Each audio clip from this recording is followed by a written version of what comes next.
Welcome. I'm Dr. Lynette Wiest, and this video is one in a series of videos about heaven on earth.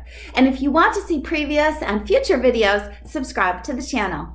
This video is about empowering you to recognize and increase the existence of heaven on earth, despite what may seem like massive evidence contradicting the idea that you have this power. But no matter how difficult things may seem, personal or global, in each situation, there are opportunities and the responsibility to use the power of heaven on earth. The way that we contextualize each moment or situation will direct our understanding of what is happening, of why it's happening, and of our experience in the situation. And in any given moment, we can contextualize ourselves and our experience as in heaven, where we have power, or in hell. So when we have the tools to see signs of heaven, we can better contextualize each situation, and we can fuel the power of our lives beyond what had seemed to be our limits. I'm going to give a brief introduction about heaven, and then I will share 16 contextual elements that can magnify your awareness of heaven's existence in your life, of heaven's systems in our world, and of your power to be a vehicle for heaven on earth. So, consider the possibility that heaven is not contained in a place or location, and that you can be an instrument of heaven. Heaven is not limited by space or geography, and so we can use our minds and position our lives to align with the power of heaven on earth. Heaven is not dependent on physical form for its existence. In fact, we usually think of death of the physical body as a prerequisite for our entry into heaven. But heaven's existence is not limited by, it's not subordinate to, or excluded from the physical body, the boundaries of Earth's atmosphere, the borders of our universe, or any other physical element. These can't limit or exclude heaven. We usually think of heaven as a place or a space where we don't exist and where we want to go or we want to enter. But if we want to experience heaven and its power, then asking whether heaven is a place or a spiritual concept is the wrong question. The question is how to experience heaven, whether it's a place or a concept. Some people think of heaven as something that can be bought with certain actions or beliefs, as if it has a price tag or a way to be earned. But heaven is not a piece of exclusive real estate. It is a community beyond physical limits, and it includes you. It is also beyond the limits of our human understandings and our human judgments. And so, to those 16 contextual elements. Element number 1, no matter how smart you are, you cannot manipulate or deconstruct or override heaven's operating systems, including the systems of nature. Heaven's operating systems can't be reduced to the limited factors that the human brain understands. But our brains can understand what it means to be a part of heaven, to love all other life and our own as best we can. If we don't trust heaven's systems, including the laws of nature, then we position ourselves in opposition to these systems, and we falsely believe that we can control foundational natural system dynamics. And when we do this, we fail in our goals, and then we think we have lost a control that we never actually had in the first place. Security and control are only found in alignment with heavenly systems. So are you thinking, well, but human systems of politics, economy, healthcare, and more are governed by competition, not governed by integrity and cooperation? Well, don't be disheartened. Element number 2, destructive actions cannot overpower or undermine heaven's systems.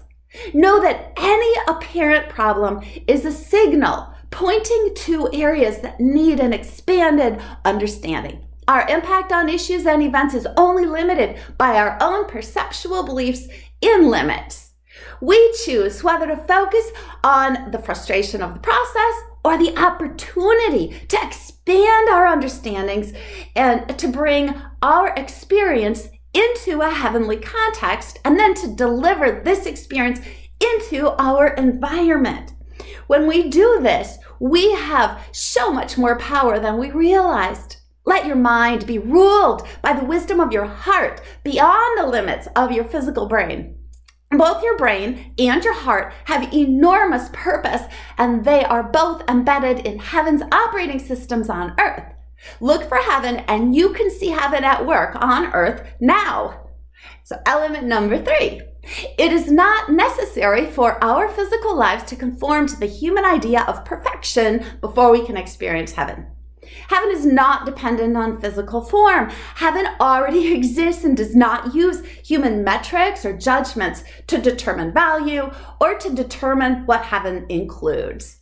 Form does not create heaven. You can feel heaven when you sense it with your heart. Let this information here in your heart inform your mind. To value and love all of life is to sense heaven. As you sense this, heaven will appear in your life. Think of heaven as an experience, not a place. Believing heaven is a faraway place can create a sense of fear and anxiety, and you can end up fearing that something may obstruct your entry into heaven. This belief and these emotions can bring about destructive behavior. If you see people wanting life in a place called heaven and behaving poorly when they think they are from it, don't be disheartened. Remember that heaven's operating system is not controlled by or overpowered by destructive behavior. Element number 4. Hell occurs in believing each life form is independent and that some lives are more important than others. Choosing to believe in this will leave you thinking that some lives are excluded from heaven. And in this way, you blind yourself of the reality of what heaven is even about. Each life is different and each is interdependent with all others. When you experience yourself in the context of heaven, you let love guide your mind. Not arrogance, not judgment, not greed. You listen, you have compassion, and you respect the wisdom and love of others. This is how we figure out how to love each other. The human brain is not the expert on how to love another person. Listen from your heart. Listen from a heart of cooperation and wisdom. This wisdom is found in the heart, not in the brain. Use your heart to understand love. And then on a wider scale, wisdom understands how to use heaven's connective tissue of love for global cooperation. Love's connective tissue is always creating the potential for experiences of heaven. When humans listen to and trust their hearts, they can cooperate from powerful systems governed by the integrity of the whole for the benefit of all. Element number 5. You are not defined by your physical body. It is a part of you now, but not forever. Your unique heavenly energy beyond your physical body is already alive in you now. Are you willing to unlearn the idea that you don't live in heaven? Are you willing to consider that you do? Let your physical body be like a backseat driver, a passenger to support you, but not to define you. Heaven does not require a physical body, including your brain. Heaven is infinite and more powerful than the physical body. And so in an interesting twist of logic, heaven cannot be excluded from the physical body. So what happens when you live this physical life in the context of heaven? Well, what impact do you think that has on you and on the people around you? That's element number 6. When we recognize heaven, the experience is like fuel for a life of impact that is actively extending out into an infinite impact. Like the butterfly effect, which states that because of the sensitive dependence of everything on initial conditions, a small change, that's you, a small change in one system can result in large differences across other connected operating systems. We are a very small part of a very large system, an infinite system. Each life is a part of all others. So by seeking out and embracing everything that nourishes life, you increase the impact of your love and of your experience of heaven, and you increase the impact of this on the environment around you and the environment within you. And don't get stuck in the dark moments. Think of the times in your life when someone else's love brought light into your dark moment. Understand that the power of love is our security and stability, and the darkness is not sustainable. Element number 7. If you believe that you are currently outside of heaven's community, picture yourself as living inside a bubble where each life believes that it is limited and separate from the rest of life. Then picture yourself outside of the bubble, unlimited and connected to all of life. You can look back and see that inside the bubble, your awareness was limited by the bubble. From the inside, it appeared to be a tomb of death, a physical life waiting for its end. But when you break out of the bubble, you can think back to remember the bubble as a womb, where you broke through, you broke out into a life beyond limits and divisions. And as you look back, you can't actually see the bubble, because in reality, the separation and the bubble never existed. Element number 8.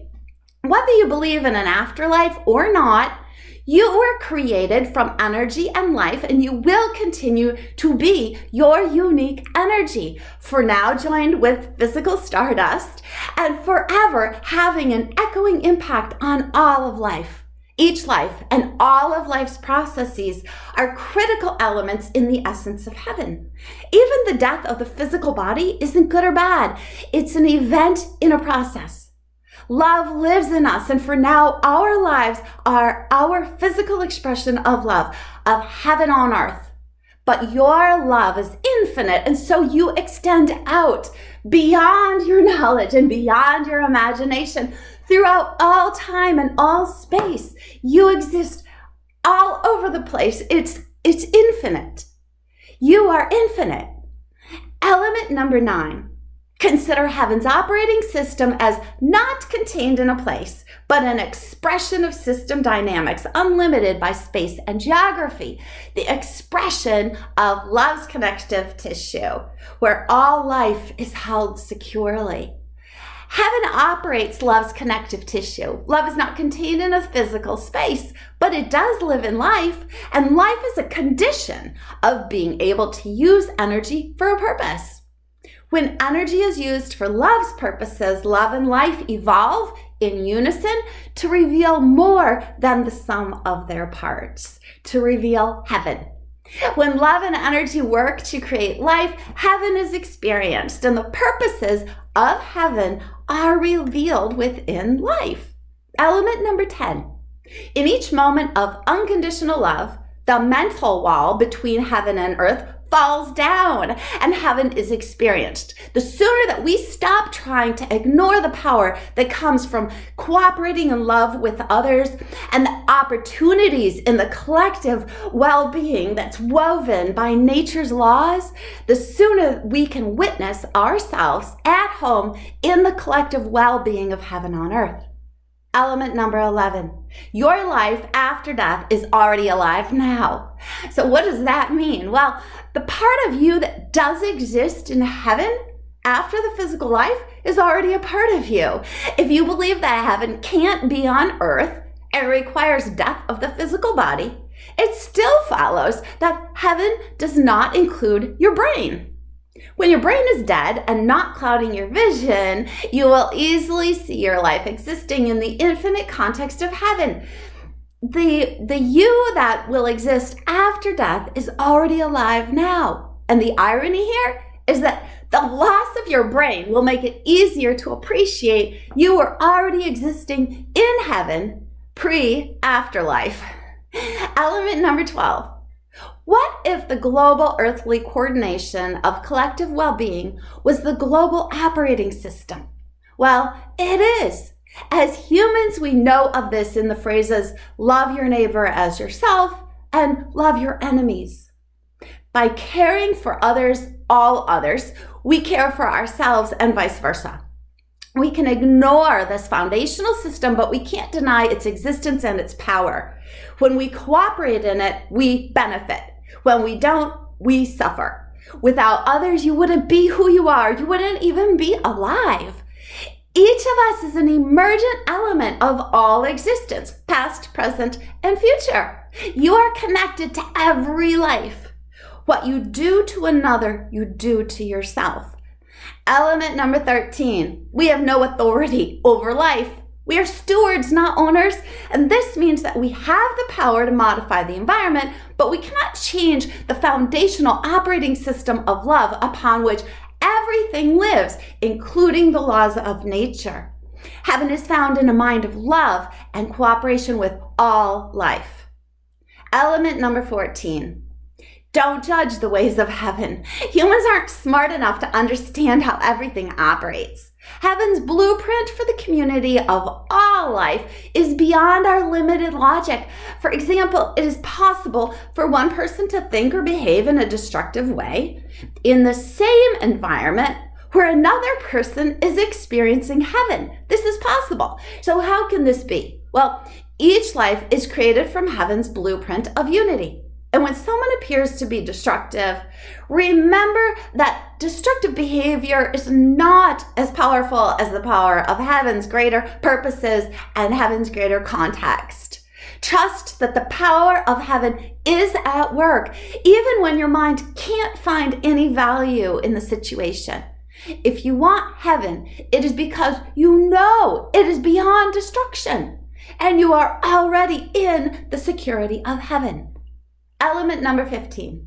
Heaven on earth includes all of life without judgment. So free yourself from the stressful, destructive trap of that makes you believe in the insane task of measuring and of judging the worth of others and of yourself. It's an insane task, and it's just a brick wall. It's a false sense of power and a false sense of knowledge. Believing that competition and judgment supports life, that creates fear, and it steals your awareness of heaven. In this physical life, we are constantly having to choose between the experience of unconditional love and the experience of judging. In several religious traditions, these two choices are known as the tree of life and the tree of good and evil, and these religions advise us to choose the tree of life. Element number 16. If some people aren't understanding and appreciating heaven's operating systems and laws of nature, can heaven exist on earth? Yes. Heaven on earth is you looking around and thinking, oh, they are in heaven with me, and my feet are walking on the ground of sacredness, and I will hold onto heaven even when I see others don't realize where they are. If we don't hold on to recognizing where we are, how can we expect others to do so? If you liked this video, please subscribe to the channel, click on the like button, and share the video to help it reach out to more people. Videos on this channel are about love's power, about nature, relationships, and communication skills, and it is free to subscribe. Welcome, and thank you so much for your time.